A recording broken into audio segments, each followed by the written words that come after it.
Welcome to The After Show, the show where we bring it to you raw and real about your favorite mainstream and reality TV shows and the actors we love or love to hate.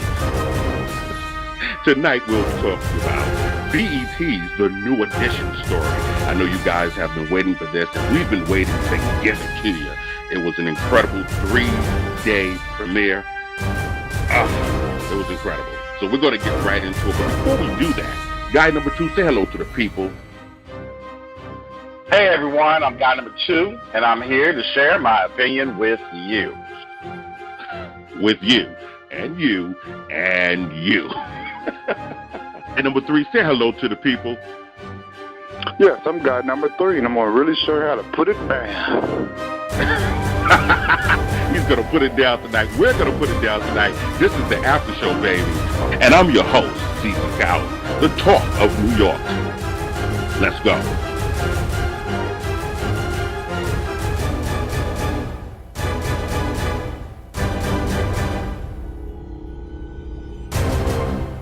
All right, you guys, we are back to give you a special edition of the After Show. Special edition of the After Show. We're going to be talking about the New Edition story. Yeah, some of my usual guests are probably laid out from watching all of the drama that has happened on the New Edition story. But those of us who were able to hold on to our seats and were able to survive all the violence and drugs and carrying ons and hip gyrating, we're here to give it to you. So we're going to do the best we can, and you know we always deliver.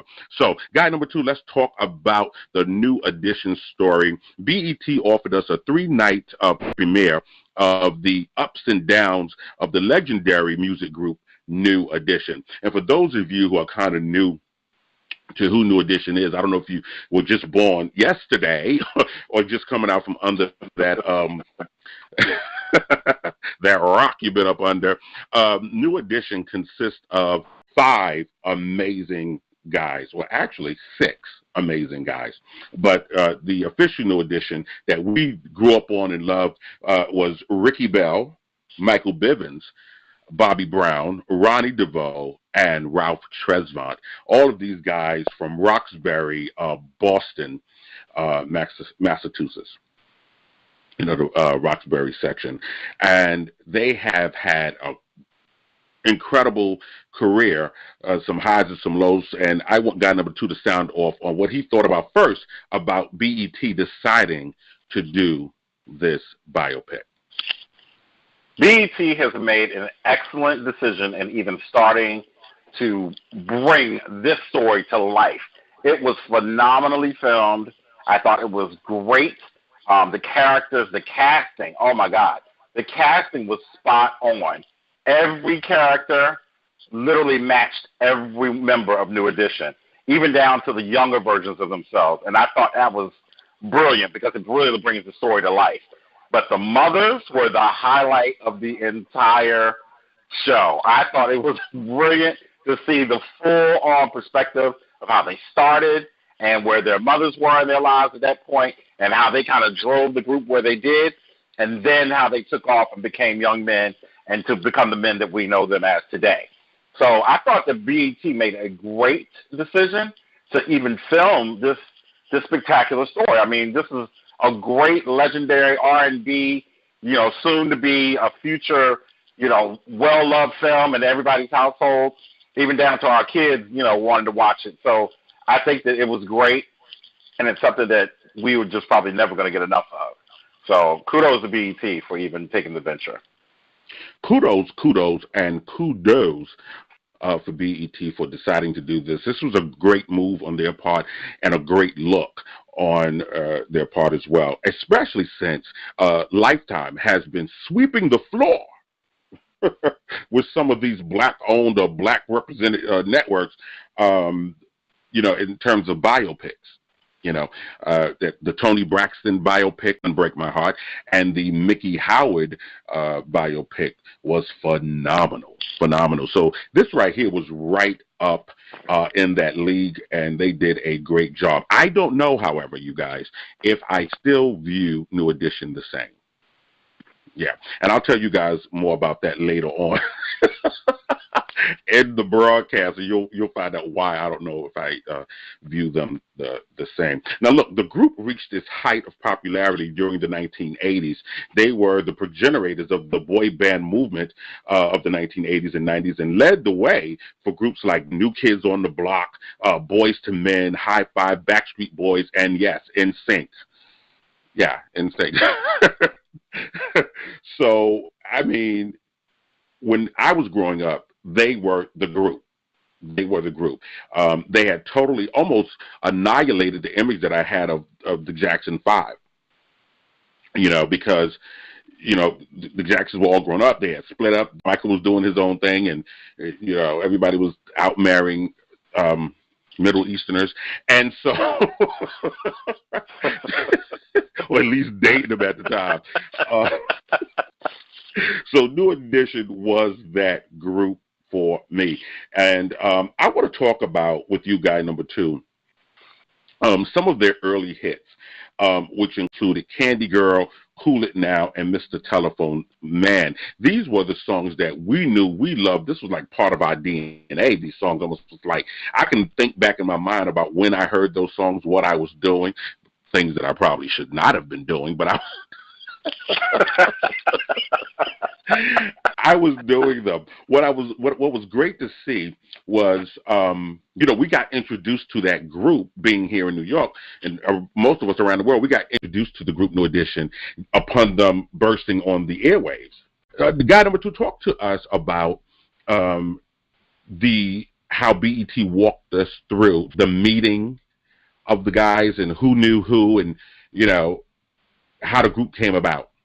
Okay, well, the movie opens up. We see Ricky literally walking through his house, dealing with his siblings, walking past his mom and all these other things. And he wants to go hang out with one of his buddies. And, of course, his mom is like, no, you do not need to be hanging anywhere near, going out with Bobby Brown, which is funny. But we see him going down, and, he goes out and he meets up with Michael Bivins. And they go actually watch Bobby Brown on stage, who, of course, which I never knew, had stage fright.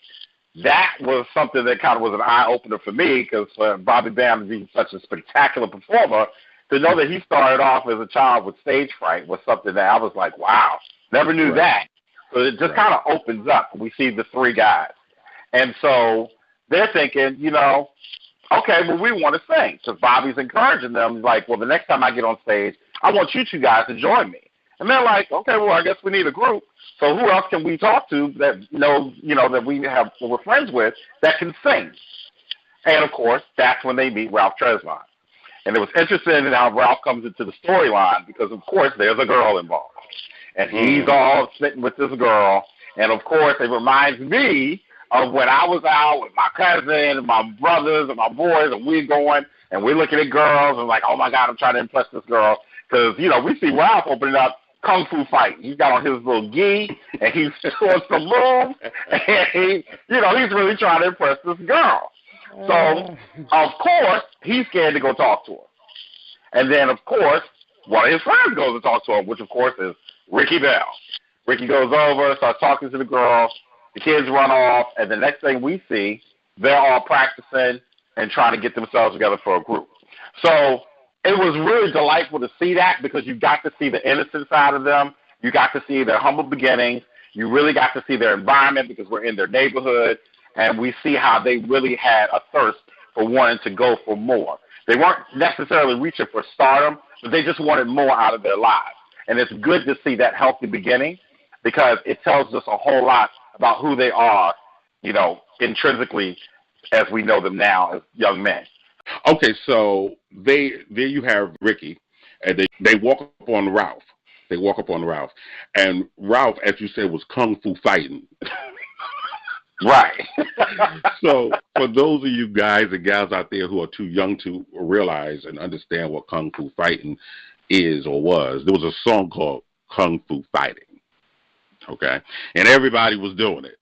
I was doing it. Guy number two, were you kung fu fighting? I was doing it. We were all doing it. We were all doing it. Everybody do karate. Throw it out. Everybody knows. I think it was absolutely amazing. I mean, it really gave me a chance to venture back into my childhood, uh, to see some of the clothing and some of the music, hear some of the music, and to see Ralph up there standing on that platform, that concrete platform, doing kung fu fighting. Carl Douglas created the song Kung Fu Fighting. It was really good. And I remember tying a belt around my pajama top, being a little kid and tying a belt around my pajama top and standing up in the bed doing, everybody was Kung Fu fighting. Those kids were fast as lightning. And look, and then and then doing it at a time where my mom had already warned, like, stop kung fu fighting on that bed or I'm a kung fu you, and of course, hard-headed. I'm back up on the bed. Everybody was kung fu fighting. Do-do-do-do-do-do. Those kids were fast as, and next thing I know, there was a belt that was faster than me, faster than this kid, and I was getting whacked across the legs, and that was it. I had no longer any desire to kung fu fight. Okay, so it reminded me of the time where I got a whipping for kung fu fighting, just standing in the middle of my bed. Okay, so look, so the guys met up, and they decided that they were going to rehearse, and they wanted to be part of a band or group. They wanted a group, and I think they really saw it as a way to meet girls. It was all about meeting girls at first. And I think Ralph had a different idea, though. I think Ralph wanted to, if we're going to do it, let's do it. But meeting girls is cool, too. Because that's all we, as kids, we don't want a lot. The American dream and all that stuff, that belongs to the adults and grown-ups who buy into it. As kids, we just want to have something to eat, sleep, and get up and play and run and be cute for the girls. Little boys, at least. We just want to be cute for the girls. Right. And so what happened was they ended up meeting someone that they was familiar with who was local to the talent and local to being a part of managing or at least bringing a professional look to artists, local artists. And so that person ended up being the uncle of Ronnie DeVoe. And so, guy number 2, let's talk about the uncle of Ronnie DeVoe, because I know this is one of your favorite actors. So, seeing him on the screen, actually did what for you? Seeing Wood Harris. I was really excited to see Wood Harris in this role because I absolutely love Wood Harris. Wood Harris is a brilliant actor, and I follow him in every movie that he's in. So it was really good to see him playing Uncle Brooks. He brought a lot of life to the role. And, of course, he, always charismatic and just gives you a perspective of, the 80s uncle, the stern, steady black man who's like Dad, that's going to govern what you say and follow you and also take care of you. So I think he really had a heart for these boys, and it really showed itself throughout the entire movie. I love seeing Wood Harris on film, and I'm really glad that he was a part of this New Edition movie. It was really great to see him in this role as well. I haven't been a big fan. I appreciate his acting. I've never been a great big fan, not like you, because you just light up when you talk about him. Anyway.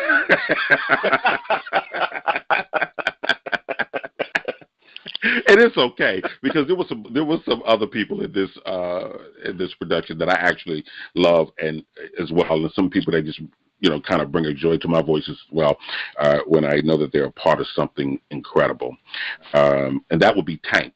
Well, we'll talk about Tank later. We'll talk about him later. So anyway, Wood Harris played the role of Brooke Payne, and what I thought was very interesting about this character, guy number 2, is that he was able to really bring out a professional look in these young boys who really had it. He was able to really make them look professional. He was able to get them in alignment in regards to choreography and get them on the same page, working and thinking and feeling and respecting each other as a group, as a whole. So he was able to make them one machine, instead of all of these different moving parts that worked individually and thought they were individual machines. He was able to bring all of those individual parts together and have them work together to create one machine, which was New Edition. I love that. But what I found interesting about his character is that this man had no idea how to read contracts. He had no idea how to, about legal terms. He had no idea. Amazing. Clueless.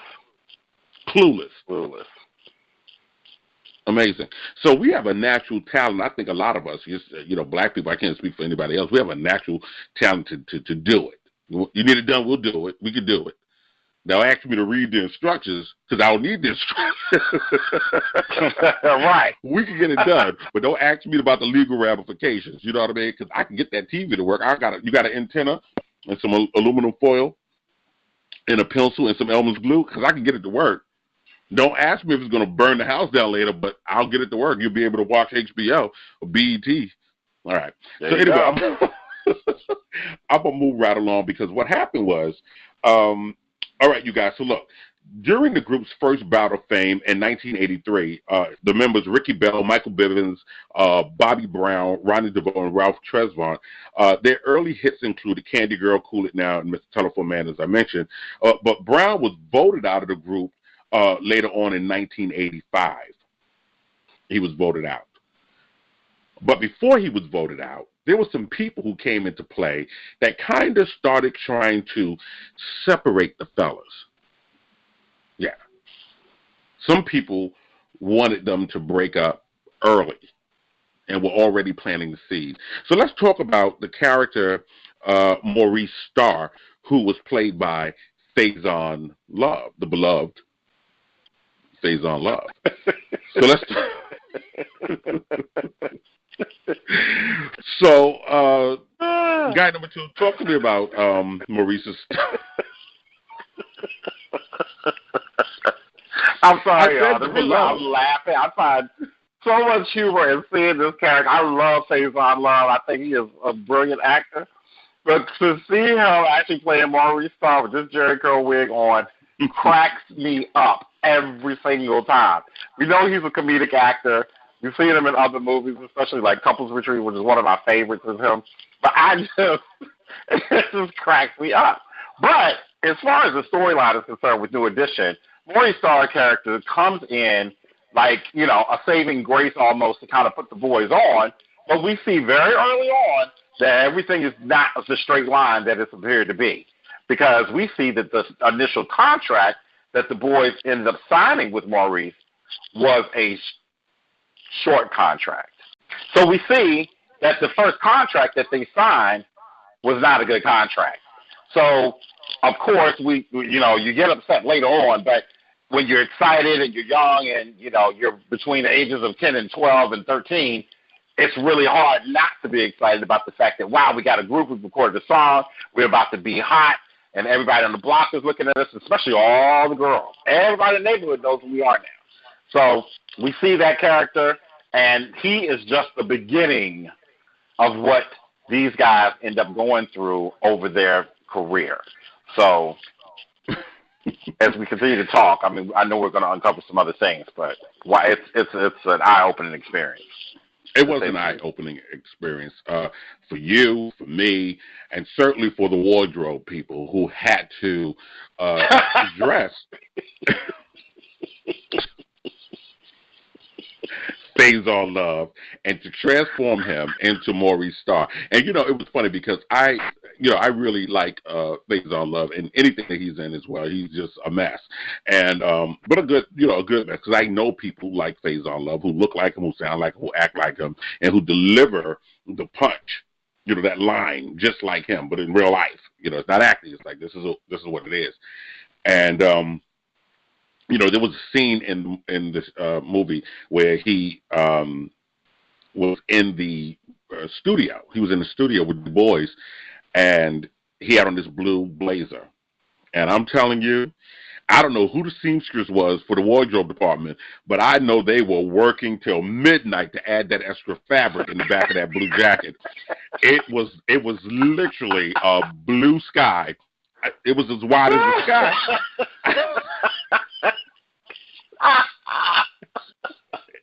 It was a mess. And that wig,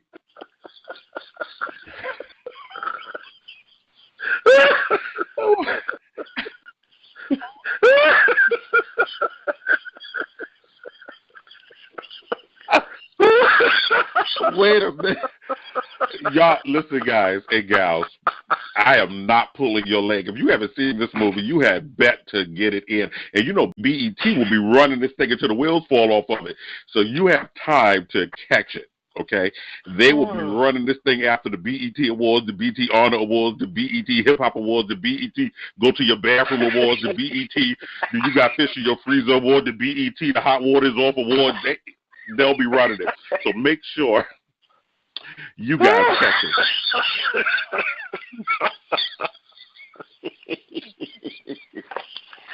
Oh, boy. Cesar Love had on this wig that was sitting up on the top of his head like it had done fell off Miss Pearl's head and onto the stoop. And I'm telling you, I don't know. Anyway, it was great to see him there. And, you know, he just always brings, even in a serious role, he always brings a bit of humor to whatever it is that he was doing. So, look, let's talk about very quickly the young actors who played young New Edition. I'd like to give them a little bit of a shout out here. Jahi Diallo Winston played Ralph Tresvant. Caleb McLaughlin played Ricky Bell. Miles Truitt played Ronnie DeVoe. Dante Hoagland played Michael Bivens. And Tyler Marcel Williams played young Bobby Brown. Now, I want you guys to know that I don't know who did this casting. I'm going to look it up. They cast the heck out of these young actors. Yes, they did. Wow. Because this here, Tyler Marcel Williams, was Bobby Brown down to the cellular level, to the DNA. I wouldn't have been surprised if this is one of Bobby Brown's kids. This Tyler Marcel Williams was Bobby Brown. All of these young men did an absolutely incredible job. It was amazing to see them wearing clothes that we used to wear back in the days. Guy number 2, you saw one of the shirts and you cracked up laughing when we were watching the show. And I think it was Ralph Tresvant that had on one of the, was it a La Tigra? Yes, it was a La Tigra. Everybody was wearing La Tigra back then.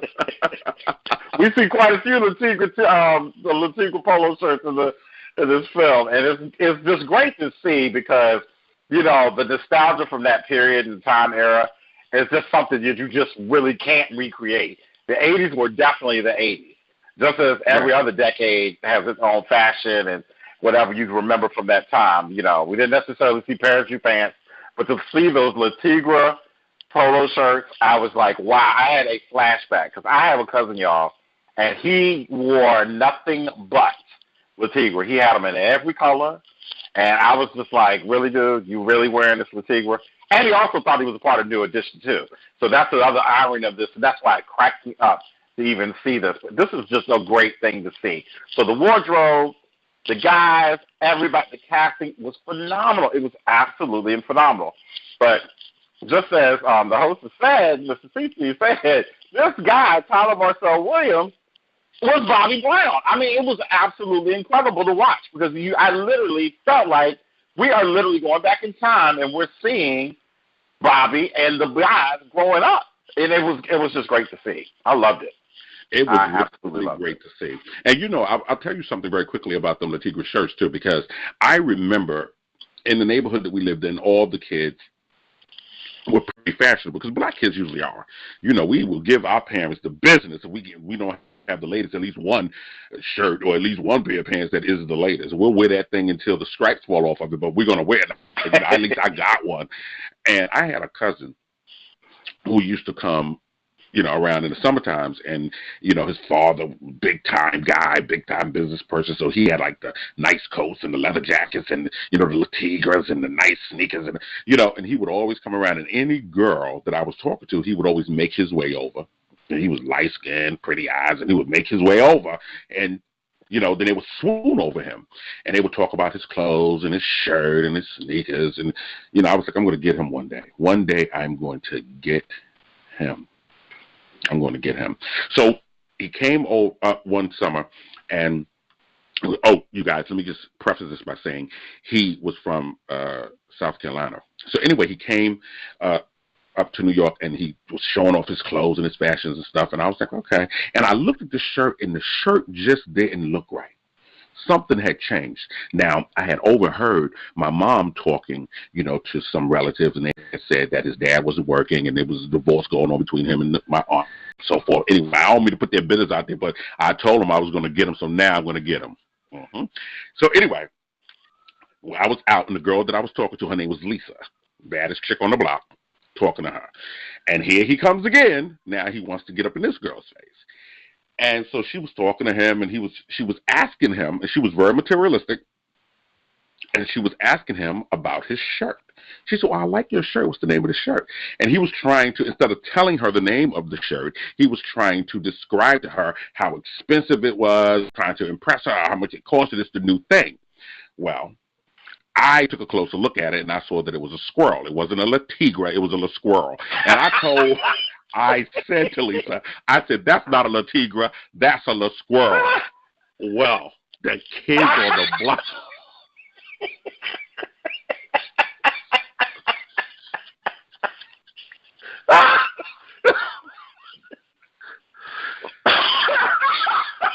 The kids on the block scattered in laughter. When I tell you, they took off in all directions. They were running in the street laughing, jumping over cars.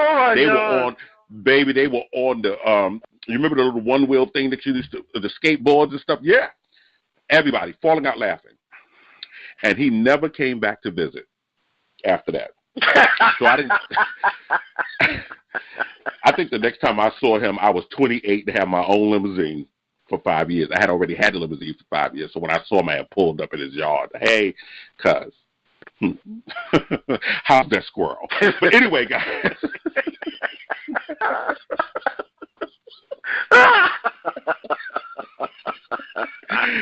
Yes, squirrel. Yeah, a little squirrel. It was nothing like the 80s fashion, nothing like the 80s fashion, and nothing like the incredible job that these 5 young people did portraying the legendary members of New Edition. So kudos to Jahi, Caleb, Miles, Dante, and Tyler. Kudos to you guys. All right, look, let's talk about guy number 2. Let's talk about, because things really started to pick up for New Edition.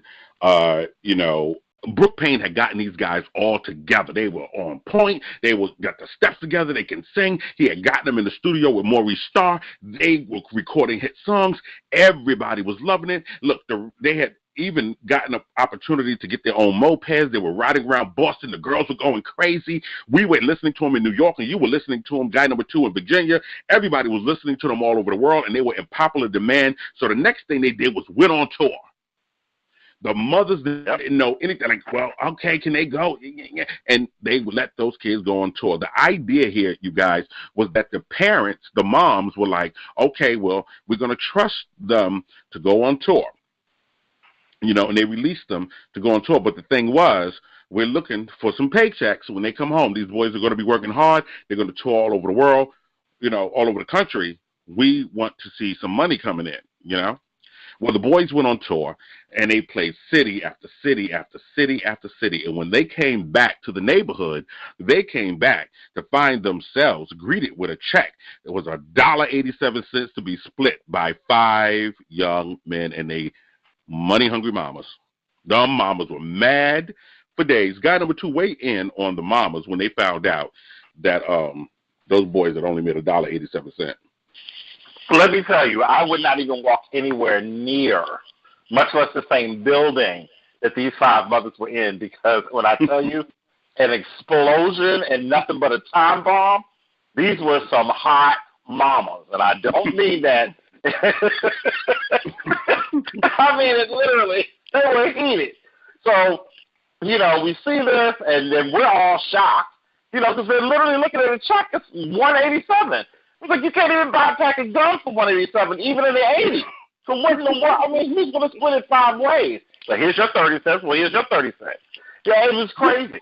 So I was so astounded by that I just literally was like, wow, these boys really literally went on tour, grew up on the road, city after city, even over in London, over in Paris, everywhere, all over the place, and they come home to $1 and change.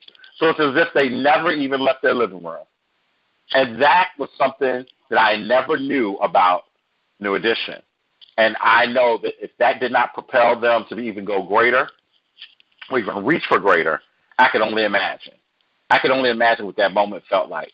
But these mothers, oh my God, they made this movie. I swear they did. It was humorous, but at the same time, it was very shocking. Absolutely. Let's talk about that $1.87 paycheck for a moment, shall we? So, in 1980, mid-1980s, when these guys had actually gone on tour and they were, doing it, going from city to city, and they had really become a national name in terms of music, R&B music, and certainly in the urban community. They were in high demand, and they were really, really good, you guys. So to come home to $1.87, okay, let's take a look at some of the things you could buy with $1.87 in 1983. Well,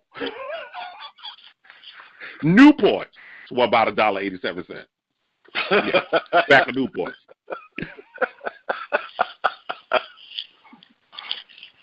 Okay,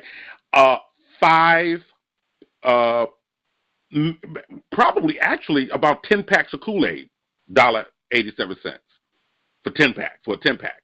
Wow. You could probably, back then, you could probably even get, yeah. Matter of fact, you could almost get about 18 packs for $1.87 of Kool-Aid. Wow. Yeah, you could get a whole lot of penny candies for $1.87. I mean, you'd be jellyfish out. You know, little red guy number 2. You remember the little red jellyfish? I remember. A lot of them. Yeah, Chico sticks. Now or later. So I guess what these people thought was, okay, let them go sing. We'll get rich and we'll send them home with now laters. You won't get any now, but maybe we'll think about giving you some of your money later. It was a hot mess. But let's talk about the hot mess that was these mothers, because they were hot and they wasn't taking no mess. All right, so look, the guys who are tuning in, you guys. Okay, so the mothers were as follows. Yvette Nicole Brown played Shirley Bivens. Lala Anthony played Flo DeVoe. Lisa Nicole Carson played May Bell. Monica Calhoun played Patricia Tresvant. And Sandy McCree played Carol Brown. That's Bobby Brown's mama. Okay? And these women, I'm telling you, I couldn't wait to see these women on the screen. Every time they hit the screen, it was a laugh festival. Okay? They were serious. They were on point. And they reminded me of my mother and the people in the building and the lady downstairs or the lady upstairs or the lady across the hall. They were something else. So guy number 2, wait.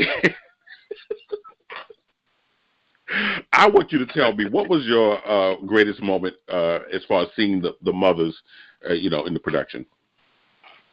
Okay, and who was your favorite? Who was your favorite mom? Well, the greatest scene for me, which reminds me of my own mother, was the scene where Lisa Nicole Carson, who is May Bell, who's Ricky's mom, is on the phone, okay? And if anybody knows when your mother's on the phone, you do not disturb her when she's on the phone. I learned this lesson very early on in life when I was about 3 years old. Will never forget it. But the scene is when her oldest son comes and says, "Hey, how long you going to be on the phone?" She goes in on him. And so that was my favorite scene. Of course, my favorite actress all time. I've been in love with her for years. Lisa Nicole Carson. She was my favorite of the moms. She brought a lot of life to that role. And it was great to see her back on screen. I love Lisa, and it was incredible. It was absolutely incredible. I second that emotion. Lisa Nicole Carson, I love you, love you, love you. I know that this will somehow land on your eardrums. We love you, and it was so awesome seeing you back on the screen. She is, I think, one of the most phenomenal actresses out. Have ever been. I mean, the movies that she's been in, every time I've seen her, she's just lit up, from Love Jones to what's the other one with Jason's Lyric, to this role here. Just forget about it. She shuts this thing down. She shines immediately. And so that episode, that scene actually, that guy number 2 is referring to, that's the, I just have to laugh just thinking about it. That scene that he's talking about was, she's playing Ma Bell. She's Ricky Bell's mom, and her oldest son, his name is Breezy Bell, and he comes over to interrupt a phone conversation that she's having with the other mothers, because they're literally just finding out that Bobby Brown is acting up on the road and he's being kicked out of the group, and they were just ready to pack up and move out of the projects. So they were like, okay, well, this is not going to happen. We're not going to, lose the opportunity to get out of these projects because Bobby want to act up, and we don't really care what Carol got to say, because Carol and Bobby can stay in these projects, but we ain't staying. And so while they're in that deep emotion, here come Breezy sauntering over talking about, oh, my, you got $1? She said,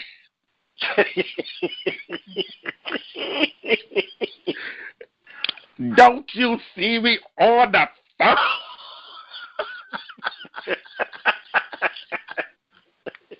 When I tell you, let me tell you something. As guy number 2 said, we come from the generation where we learned very early on, you do not interrupt parents on the phone. Daddy is never on the phone, but when mama's on the phone, you just never interrupt your mother on the phone. You like it to get slapped across the room. You liable to get a backhand slap across the room. So that's just something that we just did not do. And this, guy number 2, it's just really funny. The kids these days, not only would they interrupt their parents on the phone, they will turn music on when the mom is on the phone and turn it up high. They will fight, argue, yell, and scream when mama's on the phone. They will smoke a joint while mama's on the phone in front of her, and will take the phone out of her hand so that they can take a selfie. Mm-hmm. Sure will. Different generation, different time. So anyway, you guys, let's talk a little bit more about Bobby Brown.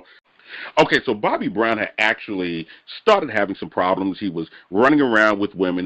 He had already begun to engage in drug use, and he had been pulled over by the cops. I think he'd gotten in trouble probably 2 times, and it really was starting to create negative press and a negative cloud to form around the guys, because he was missing shows, being late, not showing up to the studio, and different things like that. And so he had been kicked out of the group, but the guys voted and said, no, let's kind of keep him. After all, Bobby did kind of start this whole thing and kind of really was part of the glue in the beginning that kept us together. And so it was just interesting to see guy number 2, the way that the guys felt about Bobby, even though he was starting to show signs of being problematic. What did you think about that? I thought it was great because it really showed that they were really brothers. Their camaraderie and stuff was going way past the performance level. And, they grew up together and they've been spending a lot of time together.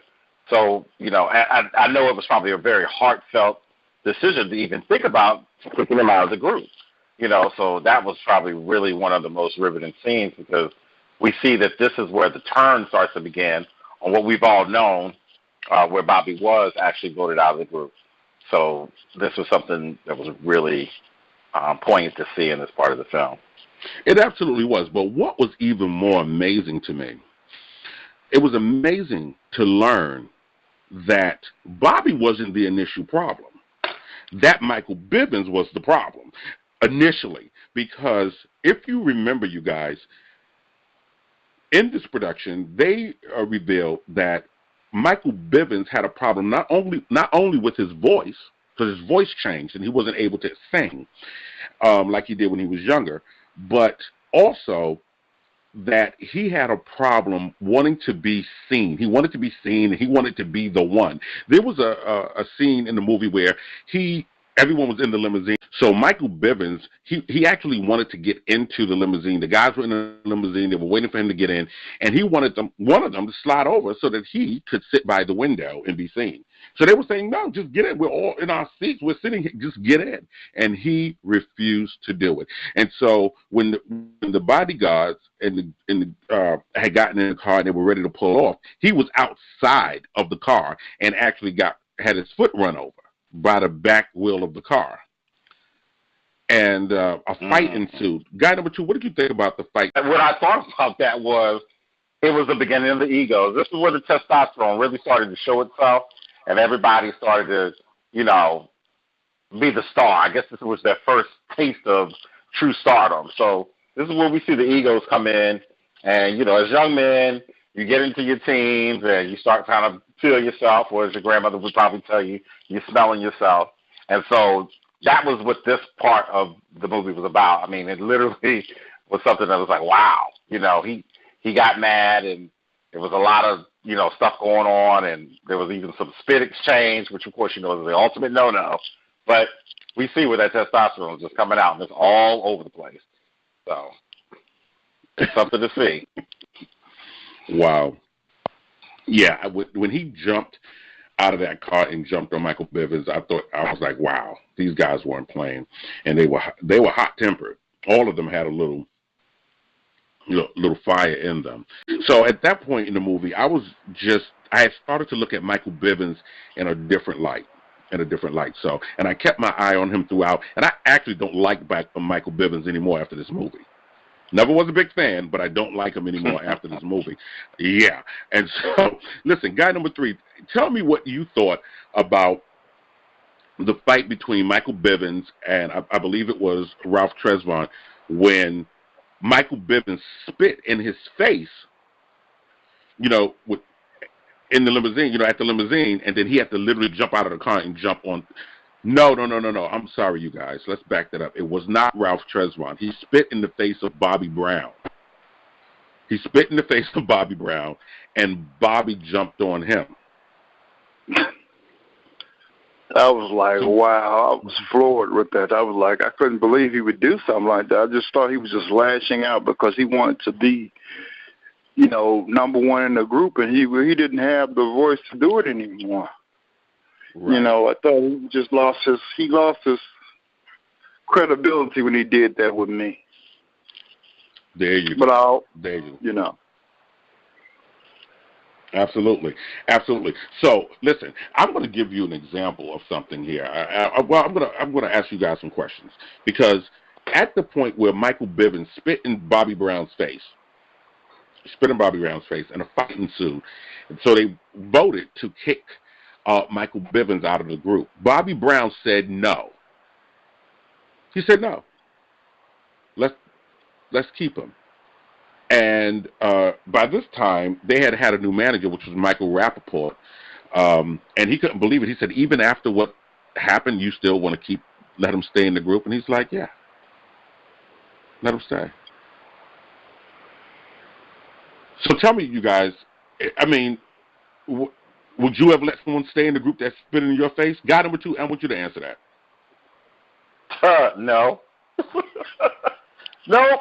Sorry, you got to go. Because there's signs of other things to come. Nope, you got to go. What about you, guy number 3? It would have been a hard decision for me to make, but I would probably let him stay depending on what his, what he could bring to the table. He had to be bringing his A game too in order to stay. He really had to step up his A game in order to stay and prove to me that he was worthy of being in the group. And it panned out that he was. That was the only reason I would have let him stay. You guys are great. I think you guys are awesome. You have great hearts. I see halos around your head and butterflies flying around your skull. That's cute, because I would not have let him stay. The only way he would have been able to stay in the group that I was in after spitting in my face, he'd have been a mime, because then they had to wire his jaw shut. I'd have broke his jaw. Oh, yeah. It would have been no day. There would have been no day you spit in my face and then you step on stage with me. No day. So look, let's move. Let's move on a little bit, you guys, because the group had recruited later on the member Johnny Gill, who would be introduced on their 1988 album Heartbreak. I want to know what you guys think, because I never really considered Johnny Gill to be a part of New Edition. I know he is a part of the group, and I love Johnny Gill as a singer. He was one of my all-time favorite singers. I did an interview with him 2 years ago. It was an absolutely incredible interview for about an hour and a half. He just chewed the fat with me, man. It was great, but I just never really considered him to be a part of New Edition. Guy number 3, what do you think? Is Johnny Gill legitimately a part of New Edition for you and in your heart? Well, when I first heard he was coming to the group, back when he came with the Heartbreak Ridge CD, I was skeptical because I didn't want him in the group, because I thought he had a powerful voice that could, practically blow them all away, and he was so strong, vocally, that it was like his solo career was just on spot. And when he came to the group, and he just fit right, it seemed like he fit right in like a glove. For some strange reason, he just seemed to fit in. He did. What about you, guy number 2? I'd give it a yes, because, New Edition went through a phase. We saw them, as young men, and then they grew up to be older. So, to me, the initial part of New Edition, when they were young, Mr. Telephone Man, those things, they brought and ushered themselves into adulthood. So when Johnny comes in, it's kind of like he took them up a step, not him alone, because he does have very strong vocals. He's an excellent artist. He's a phenomenal talent even to this day.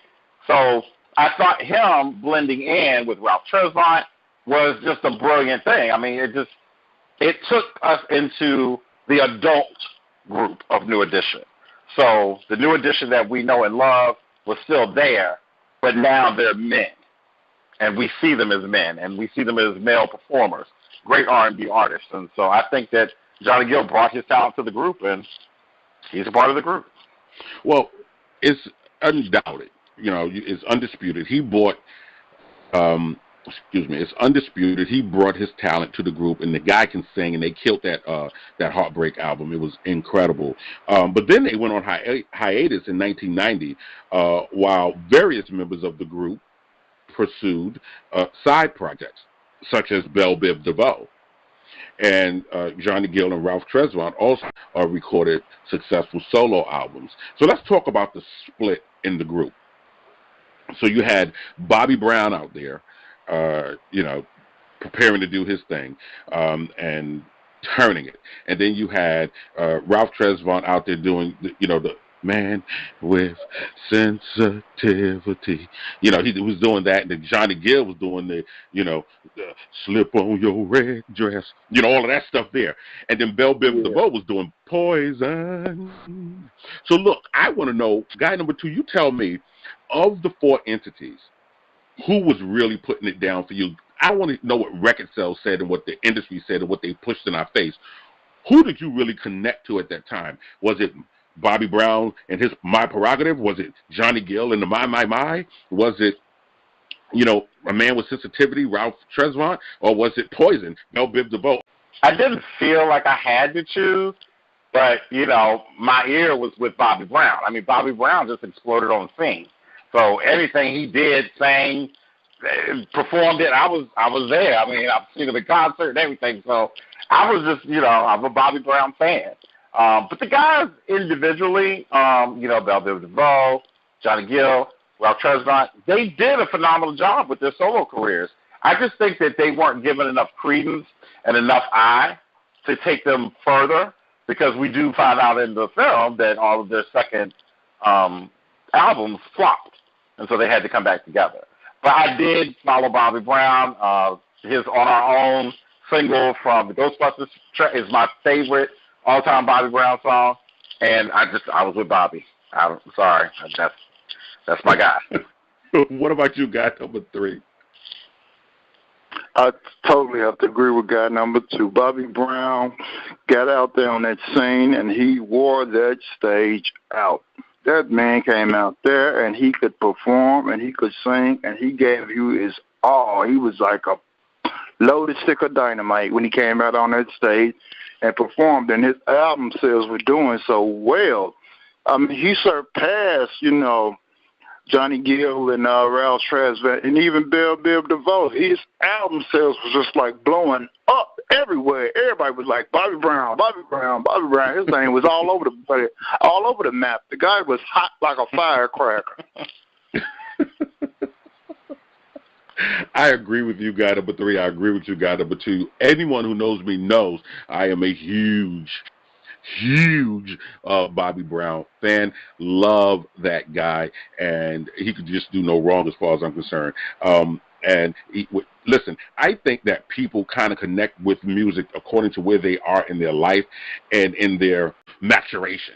You know what I mean? And, at that time when Bobby Brown came out with that My Prerogative, yeah, I was at a point where I was making money. I was young. I was making money, and I was tired of people telling me how to spend it and when to spend it and when not to spend it on.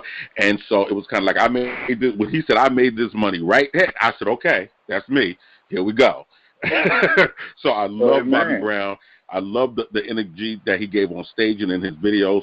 But I also liked Johnny Gill as I began to date more and I was a little older and I wanted to not just, you get with a woman, you can't be jumping and hopping all over the place. I used to do that. I used to dance with women, you guys, and I'd be dancing and out dancing her at the club. We in the club, and I'm out dancing her. And I'm like, you better keep up. You better come on, because it was all about me being seen. I'd be sweating, and she'd be back there with her arms folded looking at me like, And so when I learned that you aren't supposed to do that, I kind of transitioned over into the Johnny Gill phase of my life, where it was all about her dancing and her shaking and her showing off her body on the floor, and I was able to dance behind her, just do a 2-step and be like, girl, my. Right. So there was a time and place for that, and there's a time and place for all that music. I love them all, but Bobby Brown was my favorite, of course. All right, let's move on, you guys, really quickly. Let's move on to New Edition. Everybody had separated at one point, and then they got back together because they had a really, really successful album, the 6th studio album, which was called Home Again. Home Again. These guys were all grown up. They had gone through some things. And let's talk about one of the things that Ricky went through before he came back together with the guys for the Home Again album. He actually, I didn't know that this guy was a drug addict. Blew me away. Guy number 3, tell me what you thought about, how you felt when you learned that Ricky was, on all sorts of drugs. I was floored. I couldn't believe, But then again, with that, type of, environment that they're in, that you meet all types and you go through all kind of phases in life and you don't mature and you're young and you're out there and those drugs all over the place and you kind of pick it up and there you go. You got a habit. It's just hard to shake, and it's a lot of singers went through it and, they didn't survive. And for him to come out and survive showed he was strong and he wanted to, live, because a lot of singers didn't come through from drugs. And to know that he did show that he wanted to, be here. And it was hard for me to see him go through that, Loving the group as much as I did, seeing him go through that just broke my heart. Wow. Yeah, it just gave me a whole new perspective on all of them as well. It was just like, wow, I couldn't believe that this guy went through that. Guy number 2, I want you to tell me, what do you think it is that drives not just, black artists, but all artists, to run to drugs when they have an issue? What do you think it is? I just think that, as a performer, you're craving something more in your life and you're chasing after it. When you reach a pinnacle, drugs just kind of take you away from the reality that you've become accustomed to. I just think it's just it's a form of escapism. I don't know. I mean, we've seen it in such a patternistic behavior, especially in the music industry. It's kind of heartbreaking, But substance abuse can really just take you over, and I think that it's just a run from reality. I mean, you get, you're struggling. We see, you're getting checks for $1.87 and stuff like that, and it's just really, really structured. You can't pay your bills. You got 5 kids, and you can't even feed them all, and stuff like that. And I just think the drugs just offer that moment of escape, and it's heartbreaking, but it can take you over, and it has taken many of them out. Mm-hmm. Yeah. You know what? Let's talk about, because that just reminded me of something, guy number 2, when you talked about, the $1.87 check again. You brought that up, so something else popped into my mind that you could get for $1.87 back in the 1980s. Spam.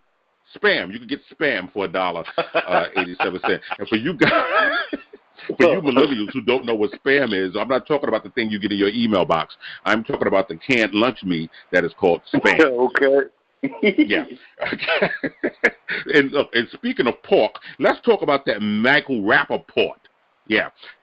Who played Gary Evans, who was the music manager, who was actually the band manager for New Edition, who came in, the guys had gone on tour.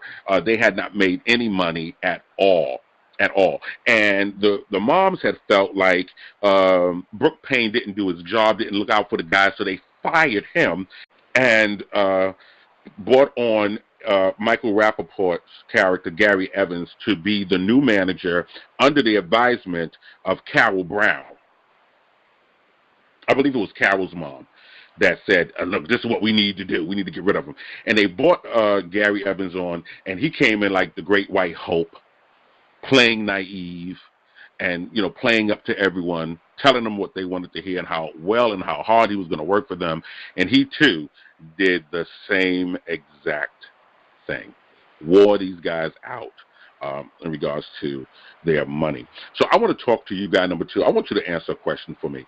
So Gary Evans, working with the guys, had them on tour. Now they're really traveling. They're bigger than ever, have all of these hit albums out. And he returns to these women's homes, to the projects, and he gives them a printout of all of the money that was spent and all of the products. So he gives them an itemized list of everything that the money was spent on. Do you think that was fair for him to do, or do you think that was the beginning of him saying, okay, they're naive, and if they buy this, then I know I can get away with a lot more? It was just crazy to me, because that was something that I said, are you really trying to present these women with the distraction from the fact that you literally are not going to tell them that they're not going to get any money? That was really, heart-wrenching to me, because they were literally depending on being able to get the money so they could get out of the environment that they were in. Those boys were working. They were well worth what they should have been paid. And so, to come in and have this, shyster manager come in and present you with all this computer paper, it made no sense. It's just really sad. It was very sad. But it speaks to a lot of the management that was going on during that time with a lot of artists. And a lot of artists experienced that same thing. It was like, oh, well, at the bottom line, here's your $2, because you had to pay for the set, you had to pay for the costume, you had to pay for transportation, you had to pay for this, we had to pay for that. Studio time. Nobody cares about all those things. I'm the artist. I need to be paid. Where's my compensation? But when he did that, that was just, another glimpse at another crook. Another glimpse at another crook, because he literally robbed those boys blind. He robbed them. Robbed them blind. Guy number 3, weigh in on the fact that none of these women had men. There were no dads around. There were no husbands, no uncles. There was no one around, at least that we saw, that was presented, that could have helped these women out. And at least their physical presence could have been there and said, you're not going to come in here and try to get over. You know what I mean? Because that's what we do as men. Talk to me about that. How did you feel that there were no men represented in those families? It's just another pattern that, us young black men face growing up with our fathers in our environment that we live in, It's sad, but it's so true, that the fathers aren't around and the mothers are struggling to raise young men, and they end up not being able to raise them good, and, it's hard. It's very heartbreaking. Absolutely heartbreaking. Absolutely, and I agree. And I picked up on it right away. I was like, this is crazy. Like the only man that was really there was, Brooke Payne, which was Wood Harris's character. And he tried to do something and didn't have much education when it came to legal terms and law and contracts and stuff like that, and negotiating, sitting at the table with people who were well versed in the industry, and they were all crooks. I want to talk to you guys very quickly about someone else who I didn't know which way I was going to go with this guy, and I've decided that I don't like this character either.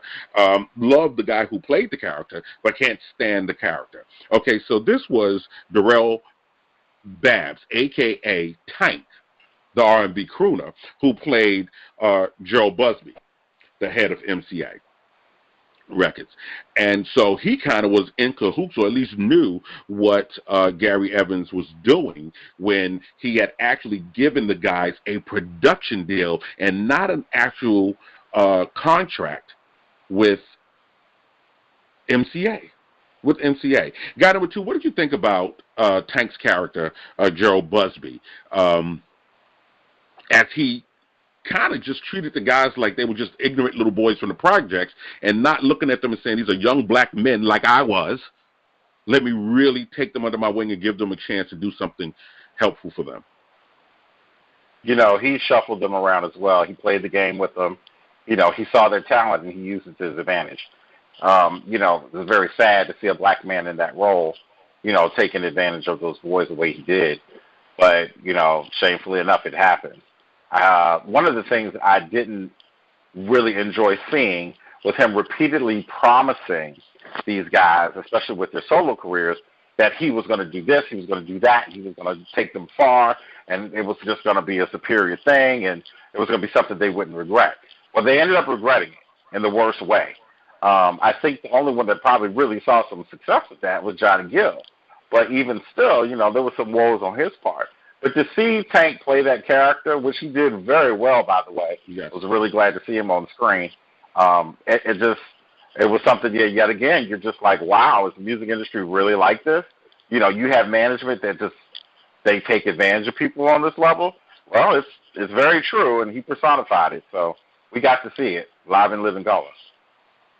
Absolutely. Live and in living color. We got to see the guys fight, make up, fight again, make up, and darn near kill each other over stage time.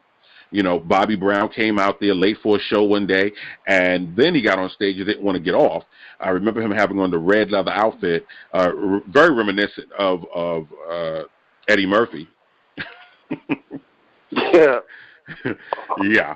And he got out there and he did an incredible performance, but the guys were just kind of sick of it. And so Ronnie DeVoe got out there and was like, I'm tired of it and I'm not having it. And he went out there and he stepped to Bobby and ended his performance so that Belle Biv DeVoe could actually perform. I want to know from guy number 3 what you thought about Ronnie, who really was the last member of the official New Edition. I'm not talking about when Johnny Gill came, the last young member to join the group, him having the kahunas to step up to Bobby Brown and say, I'm not taking it anymore. What do you think about that? I felt that was courageous of him because someone needed to step up and put Bobby in his place because Bobby was getting out of control, He was definitely doing too much. And, all of them had a, time slot to perform, and he had just took over the show. And it was terrible, And for him to step up like that made it show that he was courageous, very courageous to do that. Right. Well, look, okay, so guy number 3, it was initially it was assumed, right, that Johnny Gill came in to replace Bobby Brown. That's what everybody thought. But, were you aware prior to this production that he really came in to replace Ralph? Very shocked. Well, you should have been equally as shocked to find out that doggone Michael Bivins was behind it. Yeah, Michael Bivins was up to all kind of stuff. He was really treacherous little guy. Wasn't he a little treacherous little rat? Young man. Treacherous little rat. Yeah. Yeah, this was a beloved group that I've always had great, love for. I love this group, but now I'm like, love the music, hate the guys. Ralph Tresvant, like him because I saw where he actually worked to make things happen for the group, and he really did put his stuff on hold. He went through a lot of ups and downs, a lot of tragedy during the time of trying to build that group up and keep that group together. So kudos to Ralph Tresvant. Bobby Brown, I'll always have love for because he is just the man. He is just the man. And to have endured Whitney Houston, he's the man. Yeah. And Ronnie was always my guy too, so I love Ronnie. I love him even more for jumping into Bobby's face and saying, look, I'm tired of this. I wonder if he's an Aquarius too, because he's pretty much like me. Listen, guys, thank you for tuning into the after show. We were talking about New Edition. We had a blast. We hope you did too. We're going to be back later on with our opinions about Tyler Perry's Too Close to Home. You don't want to miss what we have to say about this. We'll be back soon. Stay tuned.